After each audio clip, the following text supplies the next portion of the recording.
Magandang araw po muli. Magbabalik tayo sa ating ginagawang pag-aaral ng hermeneutics at ngayon ay ika-22 video na natin at tayo ay nasa ika-5 bahagi na. Ito na po yung panghuli natin at ito naman ang pangalawang video natin sa pagkakataong ito. Tinatalakay po natin ang kingdom principle na wala sa inyong mga module. Pero nawa po ay nare-realize ninyo kung gaano kahalaga ang topic na ito. Nawa po ay magpatutuo kayo kung paano kayo natutulungan nito para unti-unti ay mabuo ang kwento ng Biblia sa inyong isipan. Napapansin din ba ninyo na ang Biblia ay parang puzzle talaga na kung hindi tayo bibigyan ng banal na espiritu ng karunungan o kaya hindi niya tayo gagabayan para maunawaan ito ay hindi talaga kaya ng tao. Ang mga bagay na ito na ibinabahagi ko sa inyo mga kapatid ay hindi ko talaga narinig sa napakaraming napagdaanan kong tagapagturo. Ilan din ang aking mga pastor at mentor, pero sa totoo lang po hindi ko talaga ito napakinggan. Yan po ay hindi pagmamalaki kundi patutuo ng kabutihan ng Diyos na kung tayo lamang ay magsisikap ibigay ang ating 100%, ang Diyos talaga ay tutugon at gagawa at huwag nating akalain na lahat ay nandiyan na sa atin. Naniniwala ako na maaring marami pa tayong matuklasan kung pahihintulutan natin ang banal na espiritu na turuan tayo. Ang tanong ay sa paanong paraan? Sa paraan na tayo ay nagsisikap na magpakabanal. Yung ating mga naunang natutunan dito tungkol sa ating pamumuhay, diyan nyo ngayon makikita kung gaano kahalaga ang mga bagay na ito.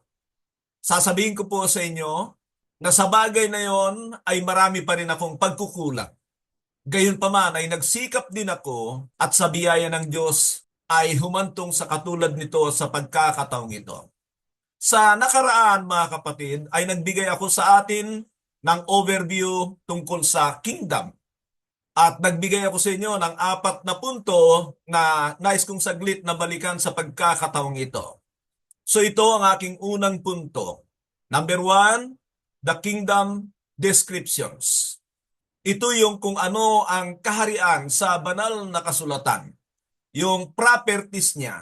Ano ang pinipresent ng Bible sa kanya. Bagamat nabanggit ko na dahil sa pagdami ng mga kaharian ay hindi lahat ay tumutukoy sa paghahari ng Diyos. Ang pangalawang punto is that the Bible giving stories of God's creation. Na meron pa lang naunang kaharian sa langit bago pa lumalang ang Diyos ng bagong kaharian dito sa lupa at yun ang nais kong makita natin, ang connection ng dalawa sapagkat mababasa natin sa unang Korinto 15 na kalaunan ay pagsasamahin ito ng Diyos. Marami pa akong ipapakita sa inyo dyan bilang katibayan. Isang bagay pa mga kapatid, na ang Biblia, kapag iisang talata lang ang nagsasalita tungkol sa isang bagay, ang anumang paliwanag natin, ang anumang sasabihin natin ay natatawag na insight lamang sila. Pwede silang mali, pwede silang tama. Pero kapag ito ay ipinapaliwanag ng Biblia sa kanyang sarili, ay yun ang kasiguraduhan nating tama at totoo.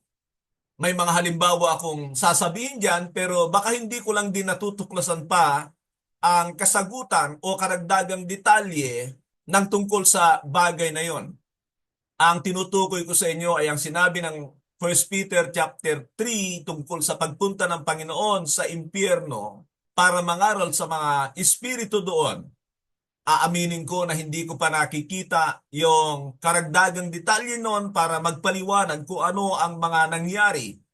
So, nalaman natin na may heavenly kingdom bago pa lumalang ang Diyos ng earthly kingdom at alam natin na magtatatag pa siya ng isang bagong kaharian para sa walang hanggan.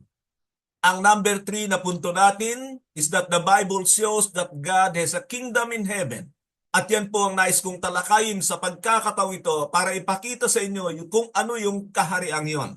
Yung Kingdom of Heaven na yon ay palagian ding nababanggit ng Panginoon Kristo. Ulitin ko lang yung pagpapaliwanag ko tungkol sa kaibahan ng Kingdom of Heaven at ng Kingdom of God. Pagka sinabing Kingdom of Heaven, ay siyempre yung existing na kaharian ng Diyos doon, pero pagka sinabing Kingdom of God, ay pangkalahatan na yan. Pero nabanggit ko rin na may mga hindi pinag-aaharian ang Panginoon at yon yung mga nilalang niya na ayaw sa Kanya. Sila yung mga ayaw sumunod sa Kanya. Sila yung mga ayaw magpasakop sa Kanya, na katulad ng ginawa ni Satanas at ng mga demonyo.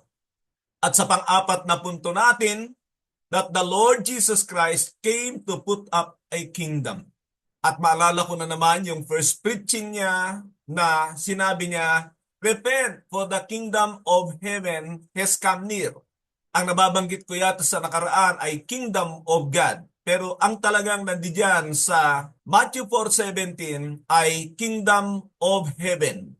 Ini-introduce niya at kino-connect niya ang kaharian ng langit sa kanyang pagpunta rito. At kapag ka may naniwala at nagpasakop sa paghahari na yon, they become a part of the kingdom of God. Hindi natin may tatanggi ang katotohanan ito nang sabihin ng Panginoon, unless a man is born of water and spirit, they cannot see the kingdom of God. At ipinakita ko sa inyo sa Lucas 17:20-21 na ang kaharian ng Diyos na yon ay dumating na at naganap na sa pamamagitan ng mga tao na sumampalataya sa Kanya. Nangangahulugan yan na nagpasimula na ang paghahari ng Diyos sa mundong ito. Yung mga tao na pinaghaharian ng Panginoon sa ngayon, sila yung maliligtas. Sila yung ililipat sa kaharian ng Diyos na walang hanggan na ilalagay niya sa bagong mundo. At doon naman niya ilalagay ang kanyang templo at trono. Basahin niyo ang Revelation chapter 21 sa katotohanan ng sinasabi kong yan. Pero nais kong pansinin ninyo na nang sabihin ng Panginoon, unless a man is born of water and spirit, they cannot enter the kingdom of God. Na nangangahulugan na yung bahagi ng kaharian ng Diyos na yon ay ang mga na-born again na totoo. Born of water and spirit. Sinasabi ko yan para makita nyo at ipinapakita sa aklat ng gawa at sa maraming lugar na napakahalaga ng bautismo na inaalis ng maraming mga ngaral. Sapagkat sabi ni Pedro na repent and be baptized for the forgiveness of your sins and that you may receive the gift of the Holy Spirit. Interconnected yan. Para ang tao ay tumanggap ng banal na Espiritu ng Diyos katulad ng sinabi ng Panginoon, unless a man is born of water and spirit. Pero tingnan nyo ang katuruan sa ating kapanahunan ay pinaghihiwalay ang mga bagay na ito at ginagawang medyo madali ng maraming mga ngaral. Malamang ay baka isa kayo sa mga taong yan. Sumampalataya ka lang, sapat na yan. Mga kapatid, that is a false gospel. Mananagot ka kapag kaganyan ang itinuturo mo. Matagal ko nang pinag-aaralan ang bagay na ito at itinuturo ko ito sapagkat ito ay napakahalaga sa totohanan pagpasok ng isang tao sa paghahari ng Diyos. At isa pa, ay binibigyan ko ng diin ang mga bagay na ito para makita nyo kung gaano kahalaga ang mga batas ni Kristo sa isang mananampalataya na inaalis din.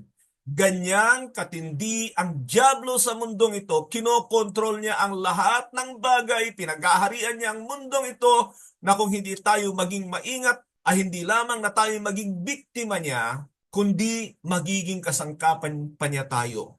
Kaya ipagpaumanhin po ninyo, kapag medyo mabigat akong manalita mga kapatid, sapagkat hindi po ito maliit na bagay. Minsan ay gumagamit ako ng mga salitang mabibigat para gisingin kayo sa katotohanan ito.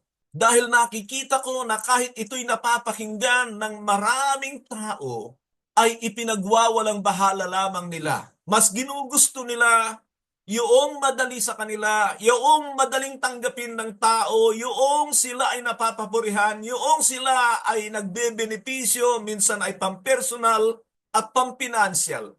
At yan ang mga dahilan, yan ang mga pain ng dyablo para ang tao ay hindi niya paniwalaan at tanggapin at sundin ang mga utos ng Panginoong Jesucristo. Nakikita ko ang katotohanan na ang dami kahit mapakinggan ang katotohanan ay nagpapatuloy lamang sa mali. Mapalad tayo mga kapatid dahil ang mga ito ay binubuksan sa atin ng Diyos. At naniniwala ko, binibigyan ka ng Panginoon ng pagkakataon para tignan kung susunod ka ba talaga sa Kanya o naglalaro ka ng pagkarelihiyoso. Nais kong sabihin sa inyo na mayroon naman kayong karapatang magduda. Pero tandaan ninyo, ang salita ng Diyos ang basihan natin. Pag hindi nyo nakikita, una siguro ay magtanong kayo. Yan ang dahilan kaya tayo may virtual. Pangalawa ay pag-aralan nyo sa inyong mga sarili.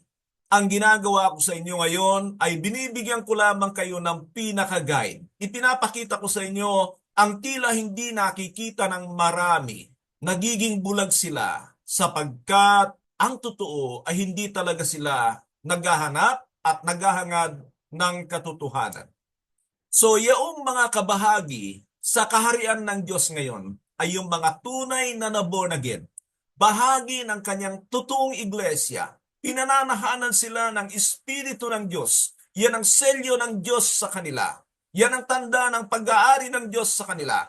Yan ang tulong ng Diyos sa kanila para magampanan nila ang mga bagong batas ng Diyos sa pamamagitan ni Kristo na higit na matataas kaysa sa batas ni Moises. Ang church, ang tinatawag na Kingdom of God. Pagka sinabi kong church, mga kapatid, hindi yung mga naglipa na sa ating kapanahunan, kundi yung mga totoo, mga individual, maaaring ikaw, maaaring isa sa grupo nyo, maaaring dalawa doon sa lugar na hindi ito parang marami sapagkat talagang ginawa ni Satanas ang lahat ng kanyang magagawa para dayain ang tao. Ito ay ang mga tao lamang na nagsisikap sa kanilang mga sarili na para bagang mga bahagi ng katulad ng 7 churches sa aklat ng Revelation na may mga pailan-ilan na nagpapakatotoo at nagsisikap sa kanilang mga sarili.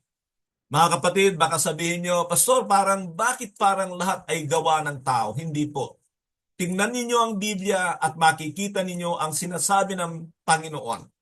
If you draw near to me, I will draw near to you. Remain in me and I will remain in you. Ano ang nakikita nyo? Hindi ba? Mag-initiate tayo at gagawin ng Panginoon ang kanyang bahagi. Hindi siya magsisinungaling. Pero pag walang nakikita sa atin na pagpupursige, sa tingin ko ay agad ay bagsak tayo doon sa ninanais ng Diyos. Nawa ang mga sinasabi kong ito sa inyo ay magbigay sa inyo ng idea ano talaga ang layunin ng Diyos, bakit may tao, bakit may Biblia, at kung bakit natin sikapin na ito ay alamin, maging malinaw sa atin. Sabihin ko lang minsan pa bilang paglilinaw ang bagay na ito na hindi natin maunawaan ang kabuuan ng Biblia kung hindi natin makita ng malinaw ang layunin ng Diyos sa paglalang sa tao. Ang tao ang dahilan para ibigay ng Diyos ang kanyang mga salita bilang guide natin sapagkat katulad ng sabi ko, malayo ang kaisipan natin sa Diyos. And without the mind of God, the mind of Christ in us, we are endangered to be deceived not only by the world, not only by the devil, but of ourselves. Alam niyo ba na sa Biblia, 8 times na sinasabi nito, huwag niyong dayain ang inyong mga sarili. Nangangahulugan yan na prone tayo sa pandaraya sa sarili kung hindi natin tanggapin ang sinasabi ng Biblia. Magre-rely tayo sa ating mga emosyon at gayon din naman sa ating mga nagugustuhan. Itigil natin ang ganyan mga kapatid kung nais nating magmana ng buhay na walang hanggan. Ilan sa atin dito ay mga senior citizen na. Ilang taon na lang ang ipamamalagi natin. Pero alam ba ninyo na kahit yan, Minsan ay dadayain natin ang ating mga sarili na aabot pa ako ng ganito, aabot pa ako ng ganito. Pag nag-80 tayo, malamang aabot ako ng 90. Pag nang 90 tayo, aabot ako ng 100. Pag nag-100 tayo, aabot ako ng 110. Yung pala, ilang araw lang ay nagkasakit ka at mamamatay ka. Hindi ko panalangin yan, pero katotohanan ng bagay na yan na nakikita naman natin pero ayaw nating aminin at tanggapin ang katotohanan dahil katulad ng sinasabi ko, we are prone to deceive ourselves. And without clinging to the Word of God, mga kapatid, ay nanganganib tayo sa katotohanan yan. Punta naman tayo dito sa ano ang mga bagay na natuklasan natin sa nakaraan. Medyo may pag-uulit pero mga kapatid, mahalaga na minsan ay ulit-ulitin sa atin ito para kung meron pang mga ilang detalye na kailangan tayo ay makita natin. What are some that we discovered last time? Number one, that there is a kingdom in heaven which was troubled. We will see the details now. Yan ang ating pag-uusapan.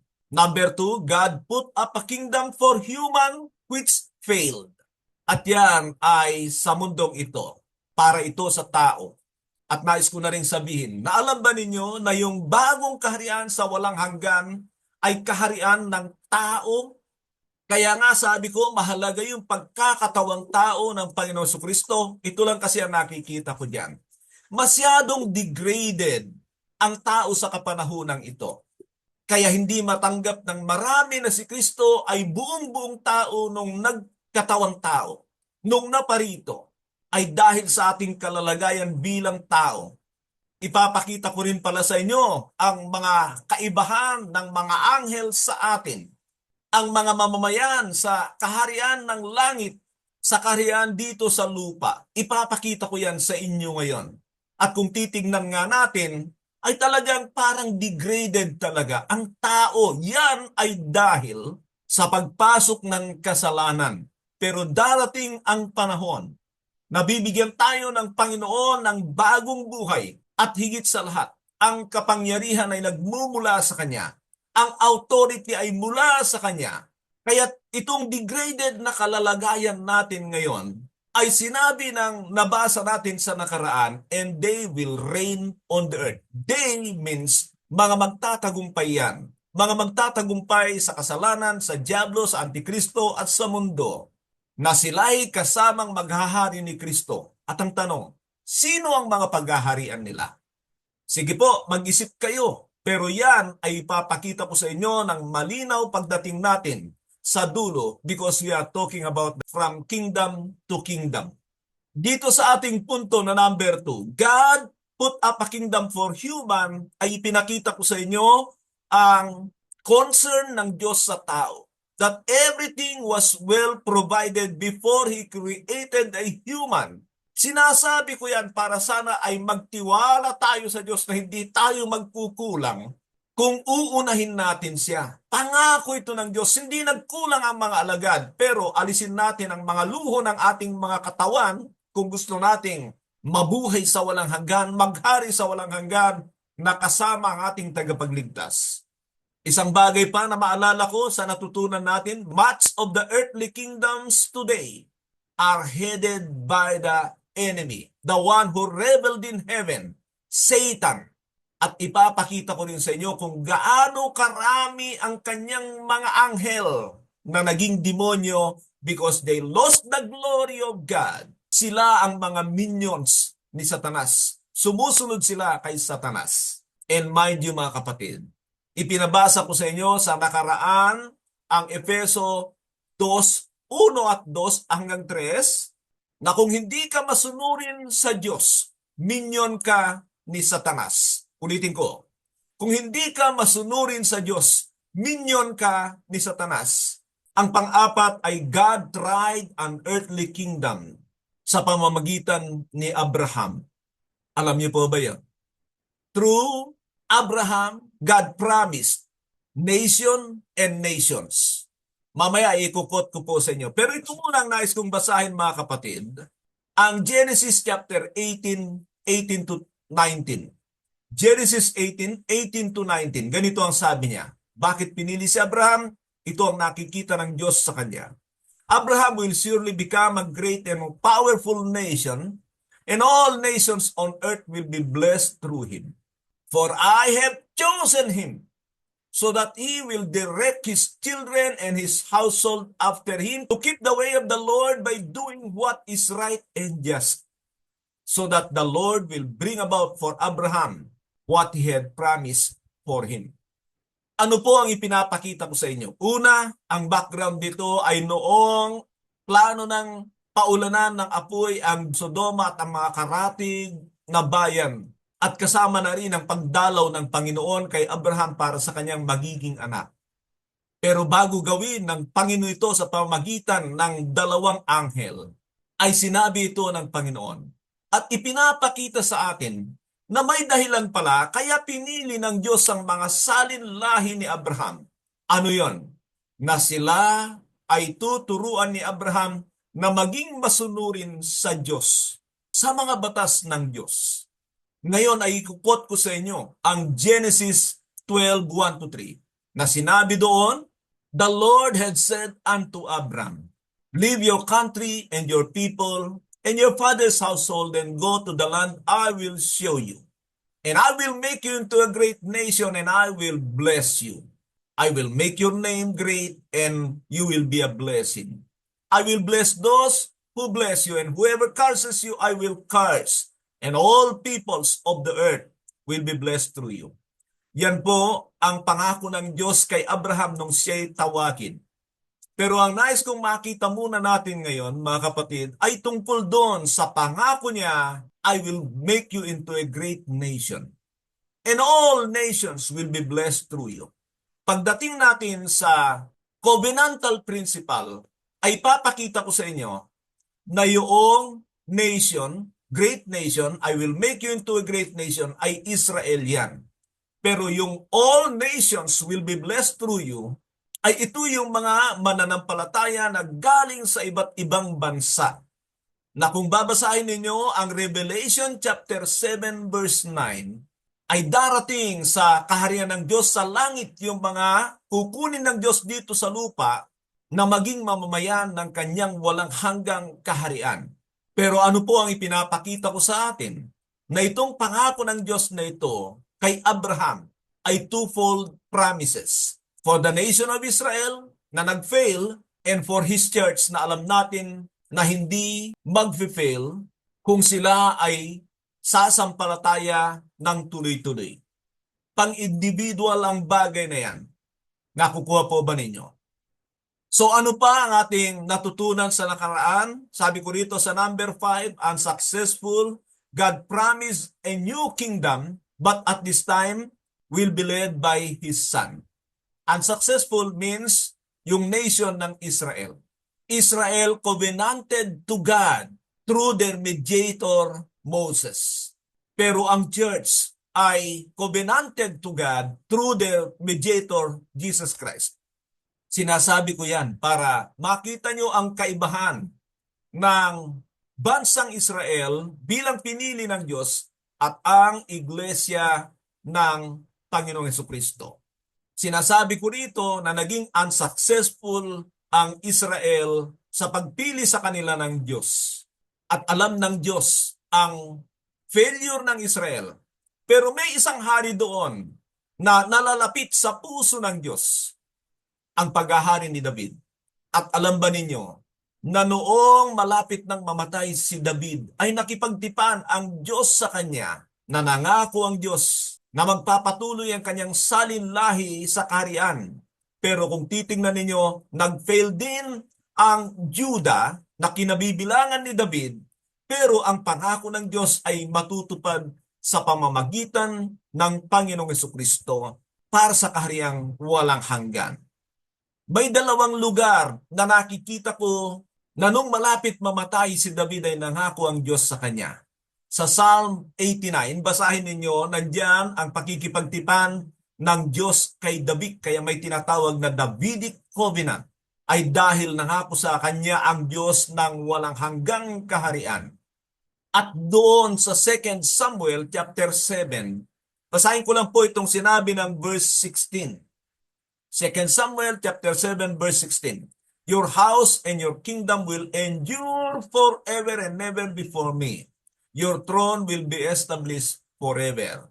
Now, alam natin na hindi na yan yung ipinagpatuloy ni Solomon, kundi yan na yung pagdating ng Panginoon Jesucristo na sabi ko sa nakaraan, Jesus, Son of David, dahil siya ay nagmula sa salinlahi ni David. Maalala niyo ba yung Matthew chapter 1 verse 1 na sinabi, a record of the genealogy of Jesus Christ, the son of David, the son of Abraham? Bakit yun ang unang binabanggit ni Matthew? Na alam ko na kontrolado siya ng Espiritu ng Diyos nang isulat niya ito ay dahil ang Panginoon ay konektado kay Abraham at kay David. Konektado kay David bilang hari at kay Abraham bilang pagmumulan ng bansa o mga bansa na spiritual children ni Abraham. So there was a new leader for the promise of eternal kingdom, and that leader is Jesus Christ. And another thing, mga kapatid, there will be a new contract, means new covenant, sapagkat nabanggit ko sa inyo na si Moises ang mediator ng Old Covenant, Mosaic Covenant, God's covenant with Israel. Kaya nung papunta na sa pagkabihag ang Juda, ay nagbigay ng pag-asa at magiging katuparan ng mga pangako ng Diyos kay Abraham at kay David sa Jeremiah 31:31 to 34. Basahin ko po at ganito ang sinabi. Jeremiah 31:31 to 34. Sabi ng Panginoon sa mga taga-Juda, the days are coming, declares the Lord, when I will make a new covenant with the people of Israel and with the people of Judah. It will not be like the covenant I made with the ancestors when I took them by the hand to lead them out of Egypt, because they broke my covenant, though I was a husband to them, declares the Lord. This is the covenant I will make with the people of Israel after that time, declares the Lord. I will put my laws in their minds and write them in their hearts. I will be their God and will be my people.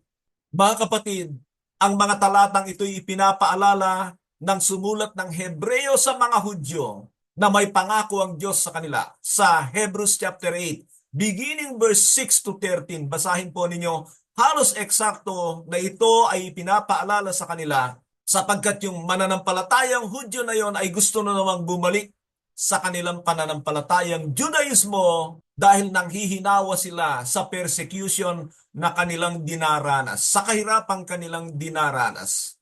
Pero ano po ang ipinapakita ko sa inyo? With the new leadership of Christ, there is a new covenant.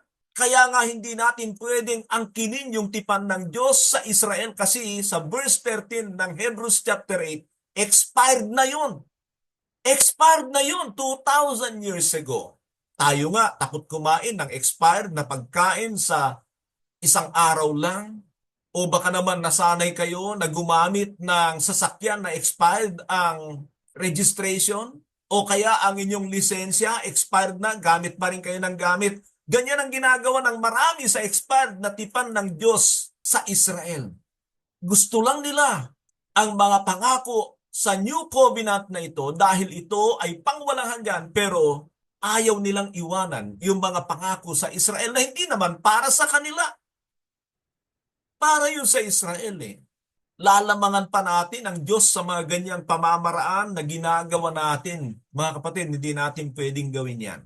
So, with the new leader, there was a new contract. At katulad ng sabi ko, hindi yan para sa Israel, kundi para na sa mga mananampalataya. Meaning, there is a new citizenry na minsan ay tinatawag na citizens of the kingdom o heavenly citizens.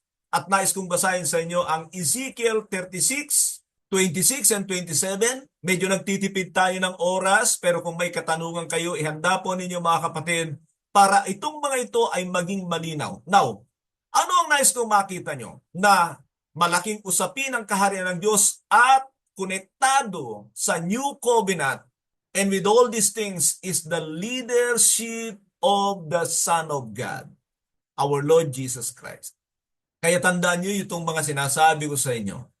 At ano naman ang mamamayan ng kaharian ng Diyos na ito? Ito ang sinabi ng Ezekiel 36, 26 to 27 bilang pangako ng Diyos.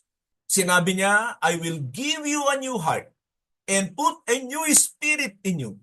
I will remove from you the heart of stone and give you a new heart of flesh. And I will put my spirit in you to move you to follow my decrees and be careful to keep my laws. Una mga kapatid, ito ay pangako sa Israel because during that time, nang sabihin ito ng Diyos, He was in covenanted with Israel and they have a chance, their children will have a chance to become a part of this new covenant.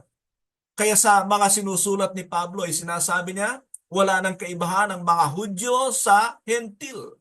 Kay Kristo ay iisa na tayo.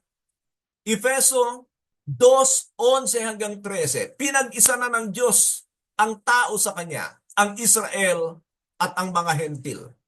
Pero tingnan niyo ang sinasabi ng Panginoon. Siya ang gagawa sa New Covenant. Papalitan niya ang espiritu na nasa mga tao, espiritu ng tao, espiritong masuwayin, espiritong patay, at bibigyan sila ng bagong espiritu at bagong puso, masunuring puso, at ilalagay sa kanila ang espiritu ng Diyos. Hindi ba yan ang iglesia ng Diyos? At yan ay may kukonek natin ito sa New Covenant, promises of the New Covenant. Pero sana huwag nating kaligtaan ang sinabi niya kung bakit niya ibibigay ang Espiritu ng Diyos sapagkat sa Old Covenant, sasabihin ko ito para magkaroon kayo ng idea. Ang failure ng Israel sa mga batas ni Moises is of course they didn't do it by faith. Pero higit sa lahat ay ang kawalan ng Espiritu sa kanila. Kaya kahit mataas ng malayo ang mga batas ni Kristo kaysa sa mga batas ni Moises, ay umaasa ang Diyos na kaya ng mga mananampalataya ang batas ni Kristo. At yan ang sinasabi niya rito. And I will put my spirit in you, capital letter S po yan, and move you to follow my decrees and be careful to keep my laws. Mga kapatid, kung meron tayong espiritu ng Diyos, iko-convict ka niya para sundin ang mga batas ni Kristo. Paano masunod? Hindi sinusunod yung sinabi ng pauna ng Panginoon, teach them to obey my commandments. Kaya sa mga pastor, malaki ang pananagutan nyo. Dahil hindi nyo tinuturo ang mga batas ni Kristo, ano ang susundin ng mga tao? Marami dyan ay parang mga aanga-anga na mananampalataya, hindi nila alam kung anong kanilang gagawin. We are guides and we are not supposed to be blind guides. Sa totoo lang, maraming nagpapastor sa pakinabang sa mga tao, but they are not careful to understand the Word of God para masunod nila. Ang mahalaga sa kanila ay kita na malaki, karangalan sa mga tao. Mga kapatid, pag di mo itinapon yan, hindi ka bibigyan ng Diyos ng pangunawa. Ipinakita ko na sa inyo that you can never understand the Word of God without the help of the Holy Spirit. He is our helper. At sinabi pa sa Zechariah 4:6, it's not by might nor by power, but by the Holy Spirit, says the Lord. Kaya kung titingnan natin dito, I will put my spirit in you and move you to follow my decrees and be careful to keep my laws. Because he was talking about the new kingdom. New kingdom citizens, new contract or covenant with the new leadership of Jesus Christ, our King. Napagtugma-tugma na ba ninyo, mga kapatid? Alam natin na ang kaharian ng Panginoon ay hindi na mag-fail. Mangyayari ang ipinakita sa atin ng Diyos sa banal na kasulatan na yung kaharian ni Kristo ay hindi mabibigo. Magtatagumpay at magtatagumpay. Pero pwede kang mabigo kung ayaw mong sumampalataya, ayaw mong maniwala, ayaw mong sumunod. Kaya sasabihin ko sa iyo, malaking pag-ibig ng Panginoon sa iyo na ito ay napapakinggan mo. Pero huwag kang mamuhay sa kawalan ng pananampalataya at katigasan ng ulo. You have to start seeking the Lord right now. Mga kapatid, kung ikaw ay patuloy na failure, alam ko ang problema mo. Baka kawalan ng Espiritu ng Diyos dahil hindi ka totoong na born again. Huwag nawang sumama ang loob mo sa akin dahil tayo ay napasok ng maling ibanghelyo, naging biktima tayo ng maraming nauna sa atin na biktima ni Satanas. At kung hindi ko ito sasabihin sa iyo, magpapatuloy ka sa kalalagayan mong ganyan. At ikaw ay nanganganib sa walang hanggang kapahamakan sa apoy. Dahil sa Panginoon, bawal ang peke. Kailangan mong maging makatotohanan. Pupunta na tayo ngayon dito sa part 2 at iimbestigahan natin ang The Heavenly Kingdom. The Heavenly Kingdom. Ngayon, ang tanong ay, paano natin iimbestigahan ang isang bagay na hindi natin nakikita, hindi kaya ng ating mga pananaw, at yan ang kahalagahan ng Biblia. At siyempre, kahit may Biblia, kung wala tayong pananampalataya, o hindi natin talaga sinasampalatayanan ang sinasabi ng Biblia, hindi natin gagamitin ito. Katulad ng nangyayari sa marami, na sila ay gumawa ng kanilang sarili at ito ay mga questionable. At pinapaniwalaan ko, pag ganyan, ay talagang nakakasingit ang kaaway o ang dyablo.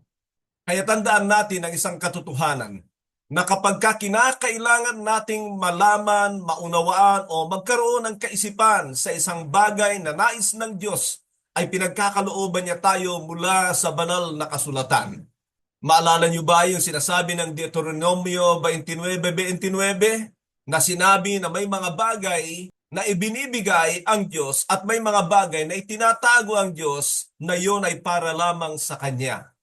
Kaya hindi naman kailangan alam natin kaagad lahat. May development ang kaalaman. Ngayon po, kailangan natin ng impormasyon o kasagutan kung bakit nga nilalang ang tao. Kung kayo ay tatanungin ng ganyan, ano ang isasagot natin? At ang sagot natin ay yung katulad ng mga sinabi ko kanina na ito ay nakasentro sa ating sarili. Tayo ang sikat, tayo ang aktor, tayo ang main character. Subalit, kapag tinignan pala natin ang Biblia ay hindi. Meron nang nauna sa atin. Meron ng kaharian ng Diyos. At diyan ay hindi na tayo dapat makapagmalaki sapagkat katulad ng sabi ko, tayo ay parang sampid lang sa malaking kwento. At kung tayo man ay nadadamay sa ngayon o nababahaginan sa ngayon, ay dapat nating pasalamatan ng Diyos at sikapin ang lahat ng ating magagawa para talagang makabahagi doon sa alam natin na magandang plano niya sa pangkalahatan. At paano natin malaman kung paano tayo magkaroon ng matagumpay na buhay upang makarating tayo doon? Siyempre, nandyan na rin ang salita ng Diyos. Minsan pa ay makikita natin ang halaga ng malaman ang pangkalahatan ng Biblia. Pag mayroon pa tayong hindi nagagamit sa ngayon, malamang ay hindi pa natin kailangan. Pero kung darating tayo sa panahon na kailangan natin ito, ay nandiyan sila. Subalit kapag wala tayong kaisipan, wala tayong kaalaman, hindi na kasalanan ng Diyos. Nandiyan na sila sa kanyang salita at nangangahulugan niya na tayo na ang nagkukulang. Malala niyo ba ang kwento tungkol kay Lazarus at ang mayamang tao? So bakit inilagay yun ng Diyos sa Biblia? Sapagkat sigurado ko na maraming katanungan ng tao tungkol sa buhay pagkatapos ng kamatayan. At para hindi tayo maghaka-haka, ang Diyos ay naglagay diyan. At kailangan nating paniwalaan dahil kung hindi, tayo na naman ay gagawa ng kwento sa ating sarili. At alam naman natin na sa ngayon ay lumalabas ang mga kaisipan na dahil namatay na ang Panginoon para sa tao ay maliligtas na lahat ng tao, pero ipinapakita sa kwentong yan ni Lazarus na may mga dadalhin ang Diyos sa walang hanggang kapahamakan. Ang Biblia ay nagbibigay sa atin ng maraming bagay na hindi dapat i-ignore. Katulad sa pinag-uusapan natin ngayon, kung hindi natin ito bibigyan ng pansin, mananatili itong lihim sa atin at hindi natin malalaman ang katotohanan. Pero isang bagay din na kapag hindi tayo pangungunahan ng banal na espiritu, hindi niya bubuksan ang ating kaisipan, ang ating mga mata, ang ating pangunawa, wala talaga tayong kakayanan. At muli ay babalik tayo sa simple. na dahil na rin sa ating pananampalataya o sa uri ng ating pananampalataya at ganoon din sa magiging uri ng ating mga pamumuhay. At lahat ng yan, mga kapatid, ay dahil sa karunungan ng banal na Espiritu. Ang mga kwentong ito na ating matutuklasan ay hindi lamang para tugunan ang ating mga curiosity. Sila ay nandiyan para kasagutan at kumpletuhin ang mga kwento na mga mahalaga. Sila ay mga kapahayagan sa katanungang bakit kaysa sa wow. Tandaan niyo ang bagay na yan. Sila ang mga kasagutan sa tanong na bakit kaysa sa wow. Ang karamihan sa Biblia ay nagiging wow at hindi nagiging aha. Ano po ang ibig ko sabihin diyan? Kapag ka wow, parang natutugunan lang ang kuryosidad natin. Pero ang ibig ko sabihin sa aha ay natutuklasan natin ang mga bagay na nakatago, namamanghaman tayo pero ito ay kasagutan ng ating mga katanungan. Aha is discovery, encounter, finding, unearthing things from the Word of God. At nawa ay dumami pa ito sa ating buhay. So ano ang bumubuo sa Heavenly Kingdom? Sa aking libro na ang 70 utos ng Panginoon Kristo ay meron niyang introductory lessons na 7 tungkol sa kaharian ng Diyos. At ibinigay ko doon yung 5 elemento ng kaharian. 5 elemento ng kaharian. Number 1 ang hari, number 2 ang mga mamayan, number 3 ang kanyang nasasakupan, number 4 ang kanyang mga batas, at number 5 ay ang opposing kingdom na kaharian ni Satanas. Pero dito sa ating pag-uusapan sa ngayon, malamang ay iba sapagkat ang sentro natin ay ang Heavenly Kingdom, ang kaharian ng Diyos sa langit. At kapag gayan ay pinag-isipan natin, siyempre unang-una sa lahat ay ang hari. So anong klase ng hari ang hari sa kaharian ng Diyos? Uunahan ko lang kayo na hindi yun ang sentro ng kabuuan ng ating pag-uusapan. Kukuha lang tayo ng mahalaga rito sa ngayon sa kaunawaan sa banal na kasulatan. At sinabi ng Deuteronomy chapter 33 verse 27, "The eternal God is thy refuge, and underneath are the everlasting arms." So binabanggit niya ng eternal God. Samantala, sa 1 Timothy 1:17, sinabi ni Apostol Pablo, "Now unto the King eternal, immortal, invisible, the only wise God, be honor and glory forever and ever. Amen."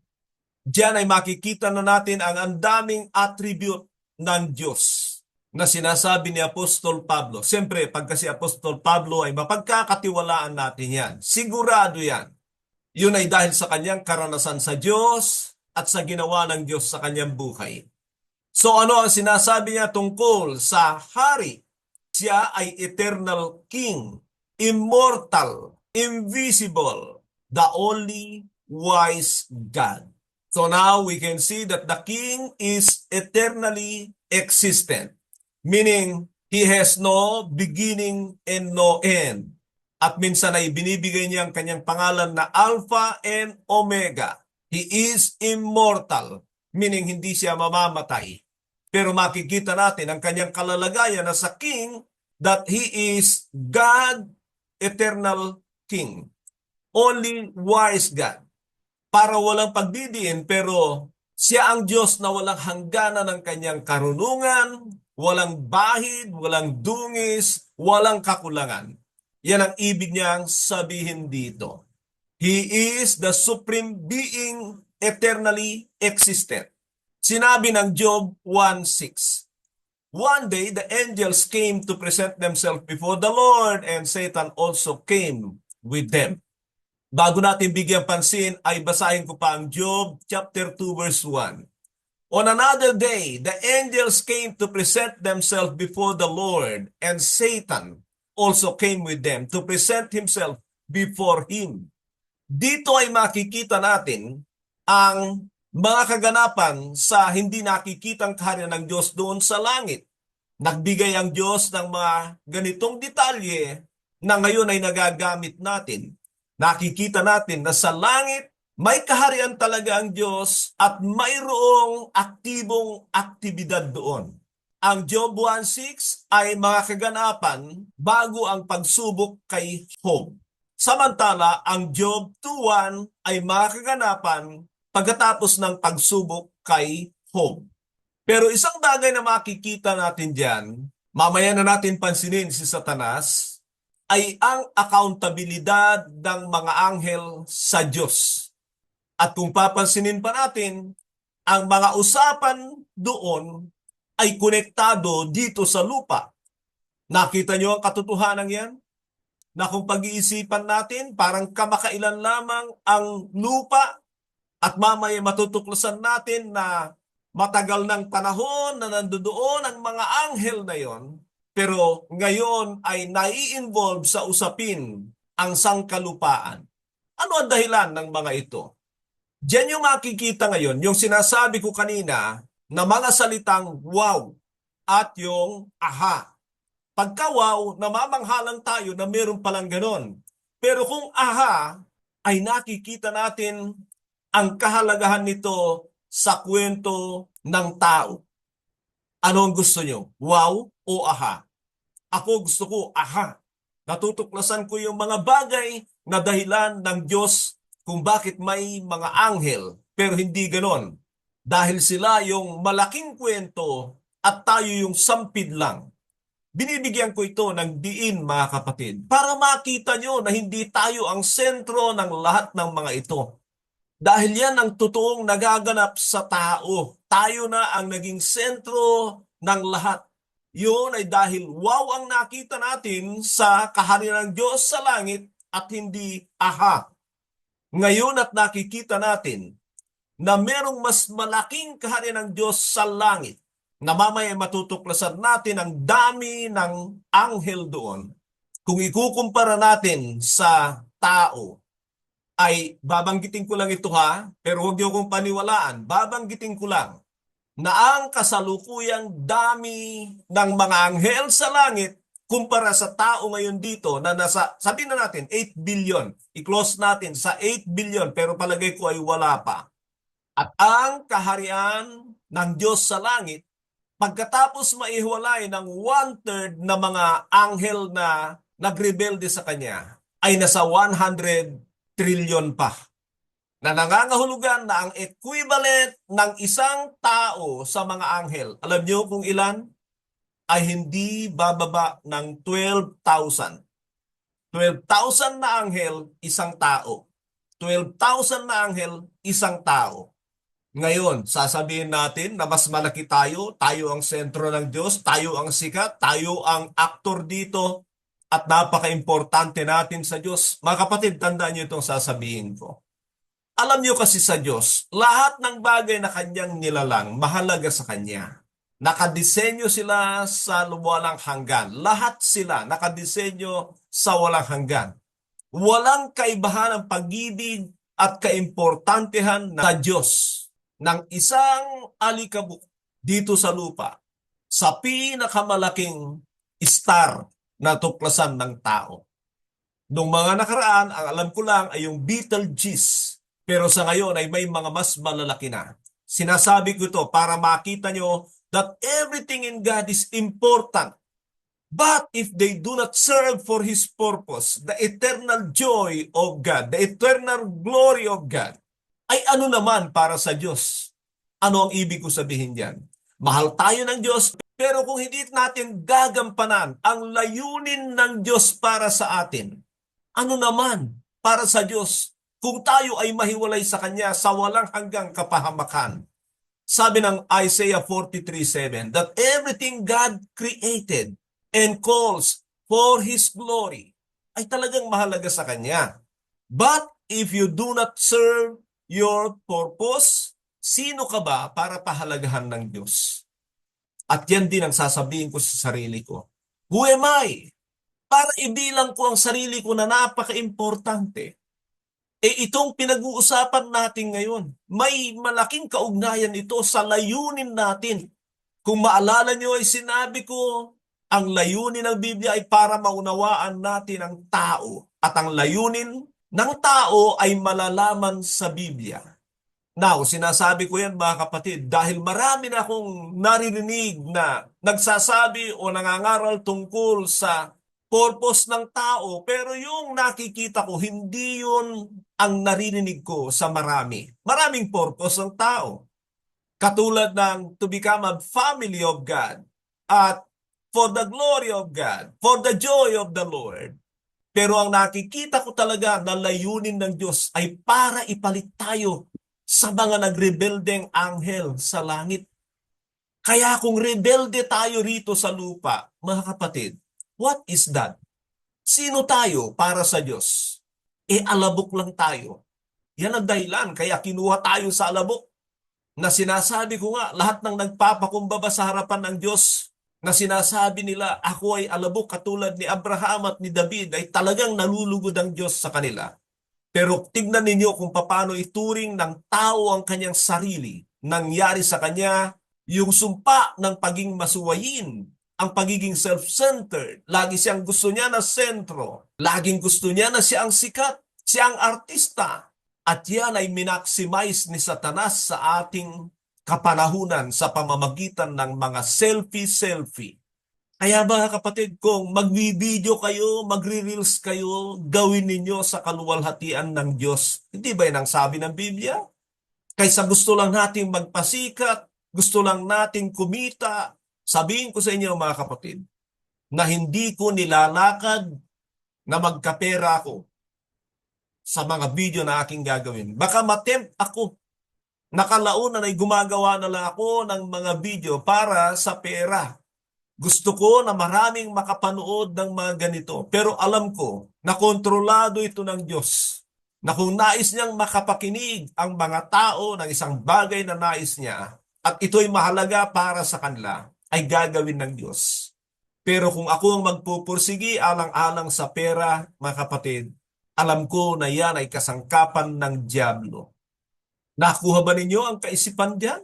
Sapagkat ako'y naninigurado na marami sa atin ay gusto niya ng kasikatan.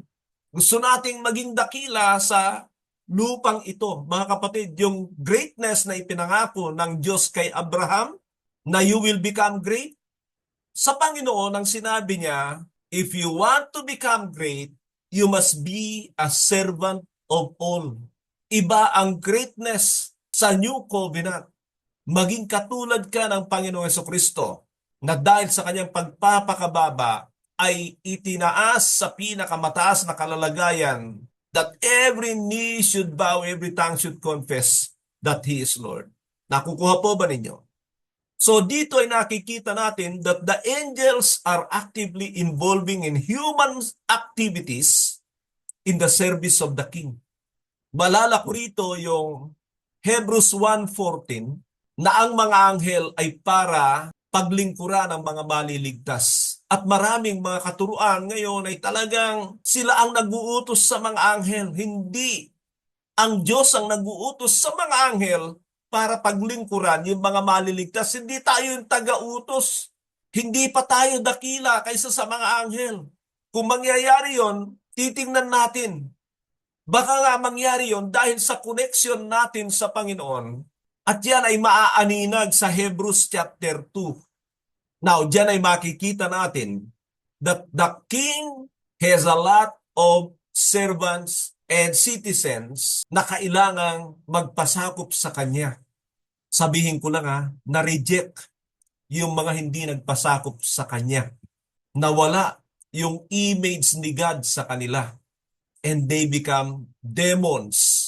Baka sabihan niyo ako, Pastor, di ba tayo lang ang may image ni God? Ang image ng Diyos ay holiness and righteousness. Ephesians 4:24. And if the angels are holy and righteous, they are in the image of God. At kung ikaw ay hindi banal at matuwid, you are not in the image of God. And if you are not in the image of God, ano ang sinasabi ng 1 John chapter 3 na imahe na nasa iyo? Tingnan ninyo, mga kapatid, claim tayo ng claim na tayo are in the image of God na hindi natin naunawaan. Yun ay dahil maganda yun. We are in the image of God. Mga anak tayo ng Diyos. Pero yun pala, pag hindi tayo holy and righteous, o kaya hindi tayo nagpupursige talaga sa mga bagay na yon na imahe ng Diyos, ang tanong ay kaninong imahe ang nasa sa atin? Basahin ko lang po ito. The angels are dispatched by the supreme God. Yan ang dahilan kaya sila ay angel means messenger. Marami tayong makikita niyan sa Biblia na ang mga anghel ay talagang pinaglilingkuran ng Diyos in the service of those who are being saved. Halimbawa ay kay Lot, kay Daniel, and of course sa ministry ng pagparito ng anak ng Diyos. Mga kapatid, marami tayong matutuklasan sa kanila. Pero sabi ko nga, kukunin ko lang yung kailangan dito. Kung gusto niyo pag-aralan ng mga anghel, nabanggit ko na ito that we have a video, 8 videos of angelology. At marami pa kayong matutuklasan tungkol sa kanila. Punta tayo dito sa pangalawang punto rito about the kingdom of God. And they are the heavenly citizens. Heavenly citizens. So yan, pag-uusapan na natin ngayon itong mga anghel na ito. Pero ilang uri ng anghel ba ang alam natin? Ang mga seraphim ba ay mga anghel? Ang mga kerubim ba ay mga anghel? Sigurado ba kayo sa sagot nyo o nakapakinig lang kayo ng tagapangaral? Mga kapatid, itong sasabihin ko sa inyo ay proven po ito mula sa salita ng Diyos. Alam nyo, nung pag-aralan ko ang tungkol sa mga anghel, ay dito ako binuksan ng Panginoon tungkol sa connection natin sa kanila.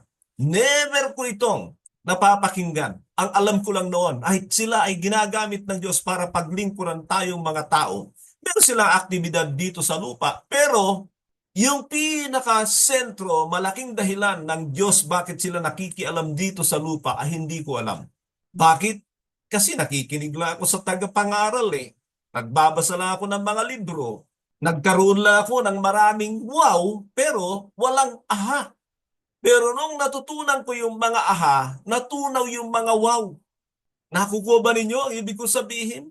Yun ang kailangan natin, yung truth mula doon. Hindi yung tayo ay namamanghalang. Natutugunan lang yung ating kuryosidad. Nagkakaroon lang tayo ng kaunawaan. Pero hindi natin na ikukonek sa halaga ng plano ng Diyos. Alam niyo ba nung sinasabi ko yung mga ganito mga kapatid, na tayo ay ipapalit ng Diyos sa mga rebeldeng anghel sa langit. Maging mga kasama ko nung nagtatag sa Bible School, meron doong nag-o-object, hindi daw pinapaniwalaan ang sinasabi ko. Sabi ko sa kanila, alam niyo, hindi ko obligasyon na kayo ay piliting maniwala sa sinasabi ko. Ayoko lang mamahiya ng diretsahan sapagkat sa totoo lang, karamihan sa mga bago nilang natututunan, sa akin lang naman narinig. Hindi ko ipagmamalaki yan. Nahihiya ako sa Panginoon. Pero alam niyo ba na kalaunan, nung pag-isipan marahil niya, ay naniwala siya na ipapalit tayo sa mga anghel. Pero ang mahirap kasi pag ganon, ay yung pride. Kalauna, kukwentuhan pa niya ako at narinig ko na para bagang siya ang nakatuklas ng mga bagay na yan. At doon kapag ganon, ay alam ko na pumapasok ang pride. At yun ay nagkaroon ng malaking consequences sa kanyang buhay. Kaya nga sasabihin ko sa inyo mga kapatid, kung meron kayong matutuklasan sa Biblia, maganda na ipagpasalamat nyo sa Diyos, maganda na ibahagi nyo sa mga tao, pero yung ipagmalaki ninyo na kayo ang sentro, yan ang mga ingatan natin. Ngayon ay punta tayo dito sa the heavenly citizens. At meron tayong 4 na mga mamamayan sa langit na lahat ay tinatawag na mga anghel. Sinabi ko rito, the Bible reveals 4 types of heavenly citizens. Number 1 are the seraph. Sino yung seraph? Mamaya titignan natin. Magbabasa ako ng mga ilang talata sa inyo sapagkat mukhang 2 lugar lang binanggit ang mga nilalang na ito. Mamaya ibabasahin natin. Samantala, ang pangalawa ay cherubim. Cherub. Ito, medyo malawak ang pinapapilan nila. Ang una na mababasa natin ay pagkatapos na mahulog ng tao sa kasalanan. Ganito ang sabi ng Genesis 3:24. So he drove out the man and he placed at the east of the garden of Eden cherubims. and a flaming sword which turned every way to keep the way of the tree of life. So ganyan po siya sa Authorized King James Version. Pero gusto ko munang makita natin na doon ay itinalaga ng Diyos ang cherubim, na malamang ay dalawa sapagkat kapag ka-cherub ay isa. Pero yun lang muna ang ating papansinin. Sa Exodus 25:19, and he make one cherub at the one end, and the other cherub at the other end. Even of the mercy seat shall ye make the cherubims of the two ends thereof. At yan po ay tungkol sa kaban ng tipan. Nasa takip nun ay nandoon ang dalawang cherub at ipinoportray kung paano sila gawin bilang mga representations. Now, sa Ezekiel chapter 1 and chapter 3, at doon sa chapter 10, 1 to 20, ay 21 times na binanggit ang cherubim. At ito ay hindi tungkol sa representation o kaya ay sa Ark of the Covenant. At diyan yung makikita na yung description na hindi ko maunawaan sa chapter 1, chapter 2, and chapter 3 ng Ezekiel ay dinescribe sa chapter 10. Na yung palang parang karwahe na yun na umiikot, hindi ko maunawaan yun mga kapatid. Later on ay makikita natin sa chapter 10 ng Ezekiel na sila ay mga tinukoy ng diretsahan. Sila pala ay mga cherubim.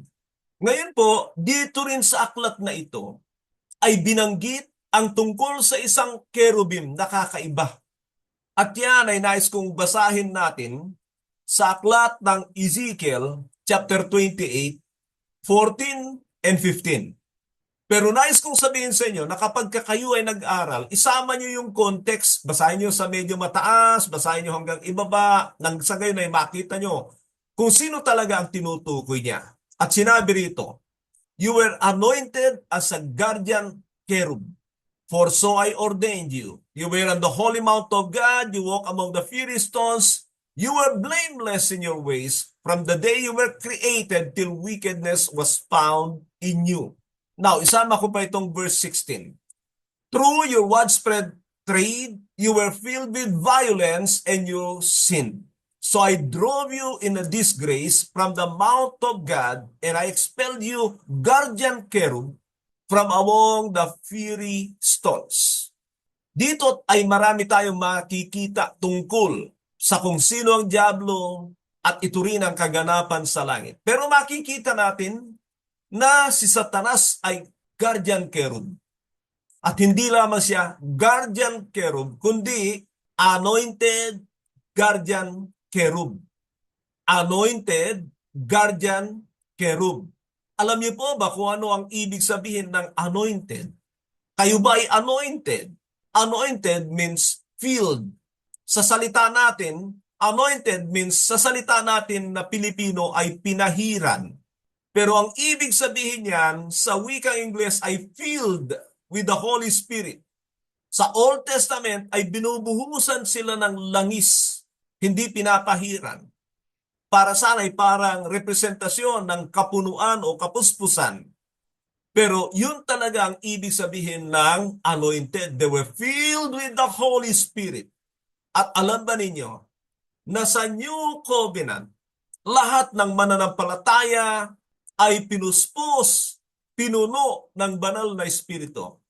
Kaya kung anointed ka, you were filled with the Holy Spirit. Pero yan ay nagpasimula pa lamang nung tayo ay maborn again. Agad-agad na nilagay sa atin ang banal na Espiritu. We became the temple of the Holy Spirit. Naging anointed tayo. Yan ang sinasabi ng 1 John 2:27. As for you, the anointing you have received remains in you. Meaning mga kapatid, lahat ng nabuborn again na totoo ay nagtataglay ng Espiritu ng Diyos. Kaya nga sinasabi ko, pag mali yung proseso ng born again mo, hindi ka tumanggap ng banal na Espiritu, peke ka. At napakadelikado niyan, Kaya kung kayo, hindi kayo sigurado na kayo na born again, una, hindi ko kayo sinisisi, kundi dahil sa mga nauna sa atin, umamin na kayo. Pangalawa, dapat dumaan kayo sa tamang proseso. Ano yung tamang proseso? When you believe, you must have to genuinely repent and go for a water baptism. Pag yan ay inapprove ng Panginoon, ibibigay niya ang kanyang banal na espiritu. That begins your new life. It's not a new emotion na katulad ng nangyayari sa marami. Emotional lang ang born again nila. Kaya walang mangyayari sa kanila. Tamad sila pagdating sa totoo at wala talagang bagong buhay sa kanila. Balik muna tayo dito kay Anointed Guardian Cherub. Yun yung kanyang original. Perpekto siya nung una. Si Satanas yan perpekto siya dati. Kaya lang ay natuklasan ng Diyos kalaunan ang nasa puso niya at doon nagpasimula ang problema. Pero ang makikita natin dito, that he was anointed. Ang ibig sabihin ng anointed is that he was especially ordained in the service of the king. Especially ordained in the service of the king. Tingnan niyo itong kaibahan ni Satanas. He was a cherubim or cherub, but he was anointed as guardian cherub. Ano ibig sabihin ng guardian? Guardian means tagapangalaga, tagapangasiwa. Siya ang nagseserbing magulang. At kanino? Sa mga anghel. Yan ang posisyon ni Satanas dati. Mataas ang kanyang kalalagayan kaysa sa mga anghel sapagkat ang order ng mga creations ni God sa langit ay mga seraph, cherub, archangels, and angels. Ganyan ang order ng creation sa langit na ipinatakita ng Biblia. At dahil sa siya ay guardian ng mga angels, doon natin makikita na naging dahilan para matangay niya ang 1/3 of angels sa kanyang sarili. Diyan nyo rin mapapatunayan yung sinasabi ko na ang laman ng puso ng mga anghel at tayo sa Diyos ay itinatago niya sa kanyang sarili para anuman ang desisyon natin, pananagutan natin. Maaaring pag-usapan natin ng mas malaliman yan sa ibang pagkakataon, pero mag-focus muna tayo rito sa mga nilalang sa langit, mga mamamayan ng langit. At isa doon ang cherubim. Ang ating pangatlo ay ang mga archangels. Hindi ko alam kung mga dahil iisa lang ang nakikita ko sa Biblia. It can be na napromote lang itong archangel na ito dahil nawala yung guardian angel. Sino? Si guardian cherub. Pero nais ko palang pansinin nyo, mga kapatid, para hindi ko na ipapaliwanag, na doon sa Ezekiel 28 at saka sa Isaiah 14, diyan yung makikita na si Satanas ay anghel. May nababanggit diyan na ang cherub na yan ay angel. Anghel din po siya. At diyan ako nagkaroon ng kaisipan na ang mga seraph, ang mga cherub ay mga angels din sila. Ngayon ay itong archangel na ito, sabi ko nga, malamang ay na-promote lang ito dahil sa kagagawan ni Satanas. Ang archangel pala mga kapatid ay ibig sabihin ay chief angel. Chief angel. Tandaan niyo ito ang anghel na Rafael, wala yan sa Biblia.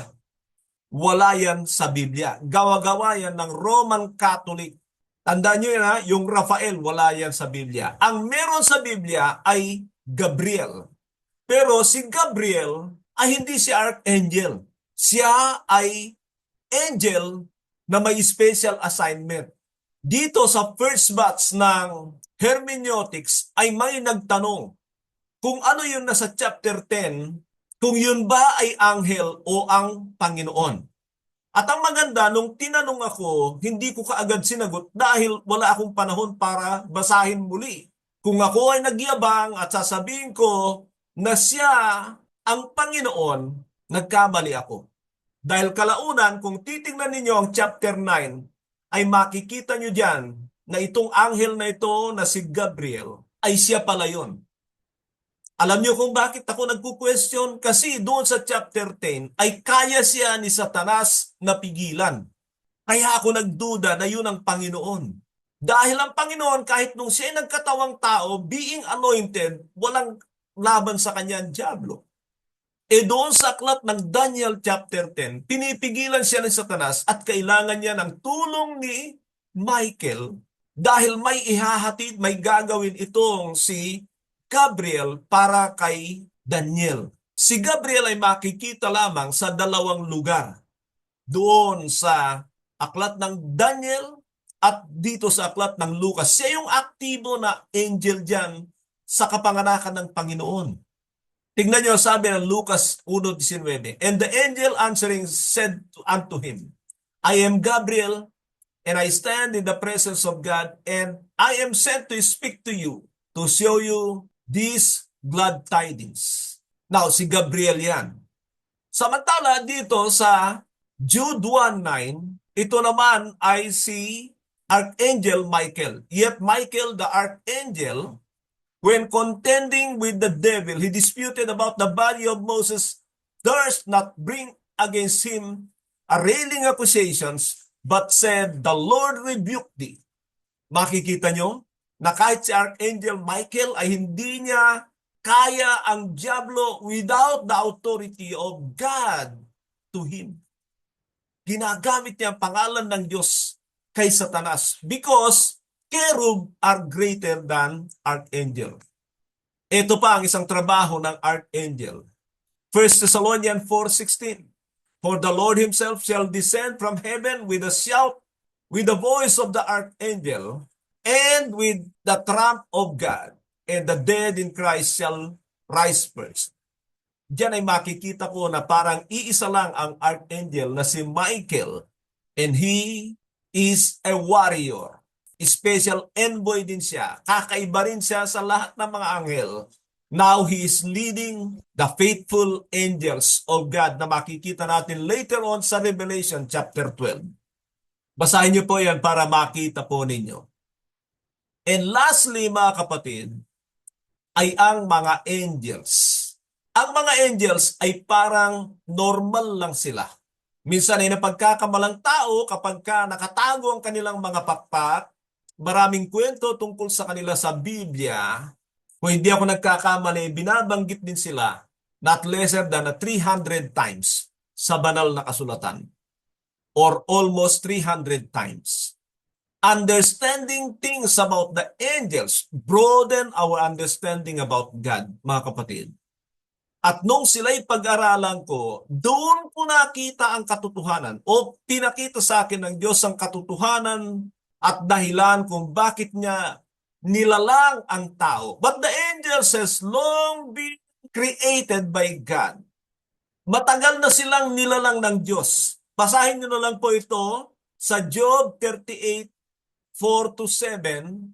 At diyan ay makikita niyo na nung lalangin ng Diyos ang mundong ito, malamang ay para sa tao, ay nagkakatuwaan sila. Nangangahulugan na alam nila na may plano ang Diyos at malamang ay dahil tapos na ang pagre-rebelde ni Satanas sa langit at ang Diyos ay gagawa na ng solusyon para yung kanilang bilang na na-disrupt dahil sa rebellion ay hinahakbangan na ng Diyos dito sa mundong ito. And they were glad, they were singing, they were rejoicing in the creation of the world. At kung maalala ninyo, mga anghel din ang nagkakasiyahan sa langit dahil sa balitang ipinanganak na ang tagapagligtas. Sa Lucas Kabanata 2. Basahin ko na lang po itong Job 38:4-7. Job 38:4-7. "Where were you when I laid the earth's foundation? Tell me, if you understand, who marked of its dimensions? Surely you know, who stretched a measuring line across it? On what were the footings set? Or who laid its cornerstone?" Tandaan niyo ito, mga kapatid. Ang aklat ng Job, ang mga kaganapan diyan ay bago pa ang mga patriarka, sina Abraham. It can be even before the deluge. Kaya lang ay nandoon sa linya ng mga poetry. Ano ang pinupunto ko diyan? Na ang mga kaganapan dito, it can be earlier than the patriarchs. Now, sabi ng verse 7, "While the morning stars sang together, and all the angels shouted for joy." Yan ang mga ginagawa ng mga anghel nang lalangin ng Diyos ang mundong ito. Pero ang ipinapakita ko sa inyo dyan ay nauna sila kaysa sa atin.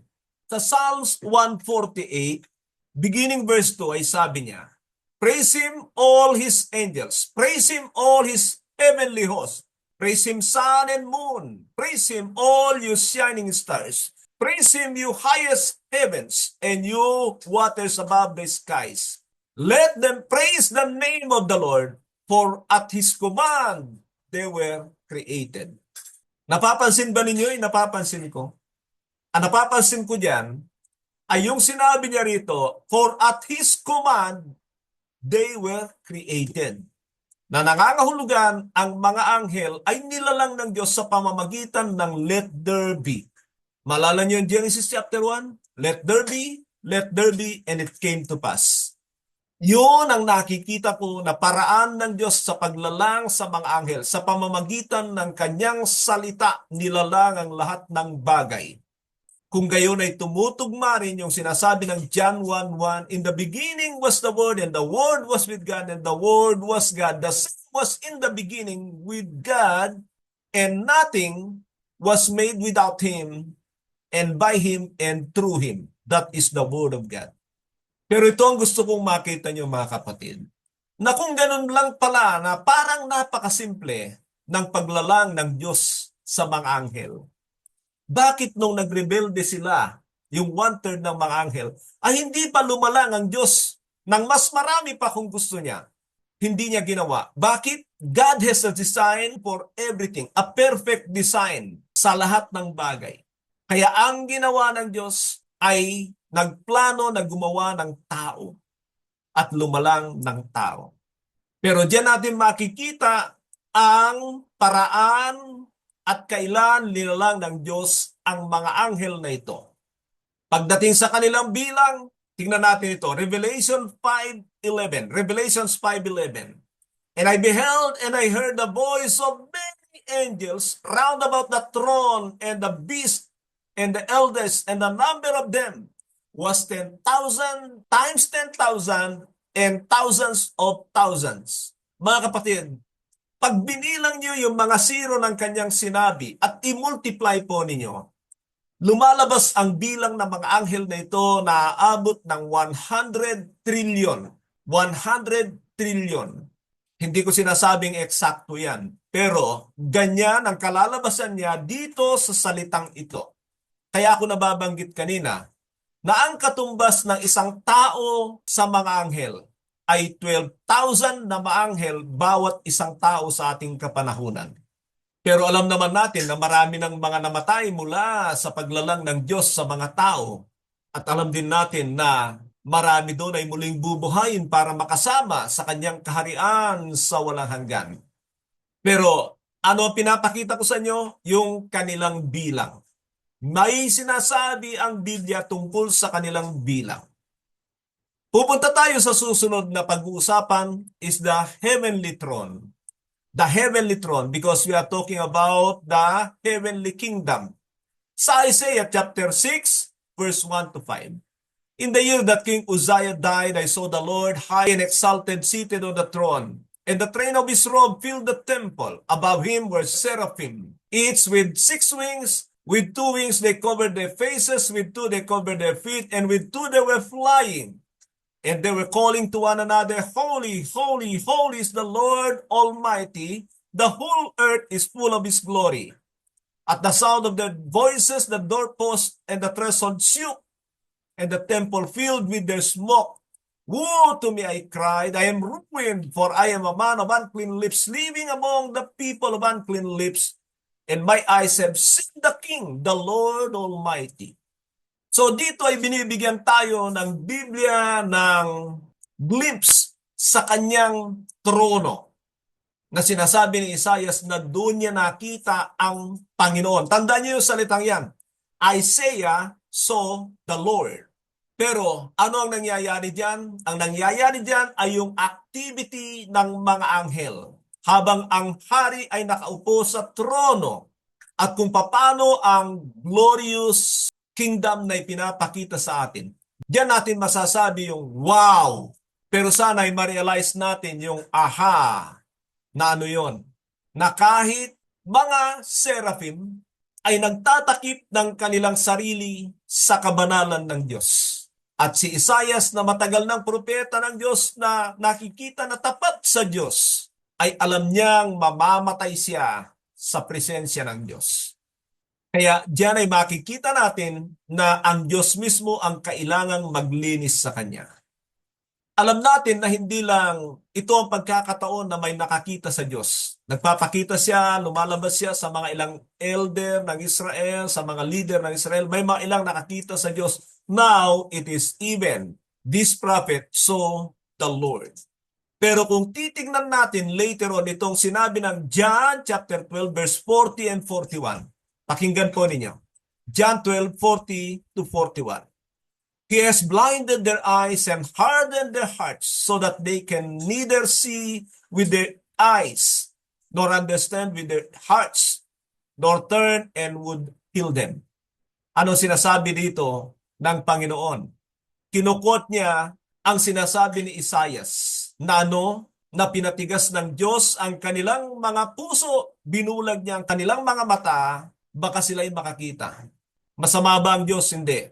Alam ng Panginoon na bago ito gawin ng Diyos, ang tao ang nangunguna na pinapatigas ang puso, ayaw makakita ng katotohanan, kaya ang Diyos ang magpapatuloy na gagawa nito. At pag yan ay ginawa ng Diyos, nakakalungkot ang kalalagayan ng tao. Pero sabi ng 41, Isaiah said this because he saw Jesus' glory and he spoke about him. Kaya ang tanong, sinong nakita ni Isaiah sa trono about 800 years bago ang Panginoon? Sino ang nakita ni Isaiah? Sabi niya, Isaiah said this because he saw Jesus' glory and he spoke about him. Kaya yung mga nagsasabing si Jesus ay hindi Diyos, dalhin nyo lang dito sa talatang ito. Basta alam nyo yung Isaiah chapter 6, at sasabihin niyo sa kanila kung sino yung nakita ni Isaias, yun pala ay ang Panginoon. Pero punta tayo dito sa Revelation chapter 4 verse 3 to 9. Chapter 4 verse 3 to 9.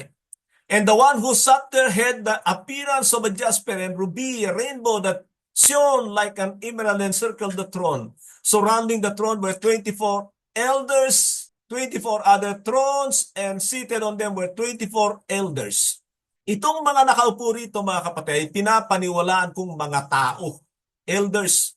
It can be the 12 tribes of Israel and then the 12 apostles. Later on ay mapapatunayan natin ito sa chapter 21 or 22 ng Revelation. Ituloy ko pa. They were dressed in white and had crowns of gold in their heads. From the throne came flashes of lightning, rumbling peals, and thunders in front of the throne. 7 lamps were blazing. These are the 7 spirits of God. Also in front of the throne, there were that looked like a sea of glass, clear as crystal. In the center around the throne were 4 living creatures, and they were covered with eyes in front and back. The first living creature was like a lion, the second was like an ox, the third was like a face of a man, the fourth was like a flying eagle. Each of the 4 living creatures had 6 wings, and was covered with eyes all around. Even under the wings, day and night, they never stopped saying, Holy, holy, holy is the Lord God Almighty, who was and who is to come. Whenever the living creatures give glory, honor, and thanks to Him who sits on the throne and who lives forever and ever. Mga kapatid, after 1,000 years, sa vision naman ni John, future ito, ay pinakita sa kanya ng Diyos. Muli yung nakita ni Isaias. Pero ang nais kong pansinin natin dito, yung activities. Pero higit sa lahat, ay yung mga seraph. The same creatures that were flying above the throne of God. Yung mga seraph with 6 wings ay pareho ang kanilang activities. Hindi nagbabago after 1,000 years. Parang isang araw lang kasi yun sa tao. But anyway, mga kapatid, gusto kong makita nyo ito. Na ang mga seraphim, ang pinag-uusapan natin dito, ay tungkol sa mga mamamayan ng langit na ang mga seraphim ay tinatawag kong 6 by 6. Bakit? They have 6 wings. With 2 they covered their face, with 2 they covered their feet, with 2 they were flying. At sila ay punong-puno ng mga mata. Samantala, ang mga kerubim ay tinatawag kong 4 by 4. 4 ang kamay, 4 ang pakpak, punong-puno ng mga mata. Ang hirap nilang ilarawan pagdating sa aklat ng Ezekiel. Pero pag inilarawan yan ng tao dito sa mundong ito ay mga liliit na bata na kalahati ang katawan at lumilipad ng pipipipipipipipipipip. Mga kapatid, that's a demonic. Huwag kayong maniwala na gano'n ang mga kerubim. They were very weird sa kanilang itsura. Pero ang archangel at angels parang iisa lang, parang itinaas lang si Michael para maging kapalit ng Diablo sa kanyang dating kalalagayan. Naging leader ng mga anghel, pero sila ay may 2 pakpak at 2 lang ang kamay. Pero ang sabi ng Biblia, they were mightier than men. Higit silang dakila ng malayo sa atin ngayon. Pero yan yung mga hindi nakurap ng kasalanan. Now, ganito mga kapatid. Ang mga seraph, 6 ang pakpak, 6 ang kamay, punong-puno ng mga mata, at meron silang assignment sa may trono ng Diyos. Ang mga kerubim ay 4 ang kamay, 4 ang pakpak, at punong-puno ng mga mata. Ang mga anghel, 2 mata, 2 kamay, may mga pakpak sila. Ang tao na kinuha ng anak ng Diyos ang kanilang wangis ay katulad natin. Kinuha niya ang pinakamababang kalalagayan. Pero ano ang mangyayari sa kanya pagkatapos siyang itaas ng Ama na lahat ng nilalang dito sa lupa at doon sa langit ay maninikluhod sa kanya? At para sa pagtatapos ng ating video ngayon, basahin ko po sa inyo Hebrews chapter 2 beginning verse 9 hanggang sa mga susunod na talata. Sinabi niya, "But we see Jesus who is made lower than the angels for a while, now crowned with glory, honor, because he suffered death, so that by the grace of God, he might taste death for everyone." So ang Panginoon daw ay naitaas na. Dati ay mababa kaysa sa mga anghel. Verse 10, "In bringing many sons and daughters to glory, it was fitting that God, for whom and through whom everything exists, should make the pioneer of their salvation perfect through what he suffered." Verse 11, "Both the one who makes people holy and those who are made holy are of the same family. So Jesus is not ashamed to call them brothers and sisters. He says, I will declare your name to my brothers and sisters. In the assembly, I will sing your praises." Now, ipinapakita rito ang naging kalalagayan na ngayon ng Panginoon. Nang itaas na siya ng Ama sa kaluwalhatian. Pero ang maganda diyan ay makita natin na ginawa tayong mga kapamilya ng Diyos, kapatid ni Kristo. He never called the angels brothers and sisters. Kaya sorry una sa lahat, sorry sa mga reverend, master, doktor, at kung ano-ano pang mga titulo. Sorry kayo. Yan ang dahilan. At hindi si Brother Eli ang dahilan kaya ako gumagamit ng brother. At mas gusto kong gamitin dahil ipinagmamalaki ko ang ginawa ng aking Panginoon at tagapagligtas sa akin. He called me his brother. And later on ay makikita natin na kasama tayo sa kanyang paghahari. Nabasa na natin ang talatang yon. Mga kapatid, ituloy nyo na lamang nabasahin hanggang sa matapos ang kabanatang ito, chapter 2 ng Hebrews, para makita nyo pa ang mga ginawa ng Panginoon para sa atin. Pero sa ngayon, dito tayo magtatapos sa bahaging ito ng ating pinag-aaralan. Magandang araw po muli, sumagana sa atin ang biyaya ng ating Diyos, Panginoon at tagapagligtas. God bless po sa ating lahat.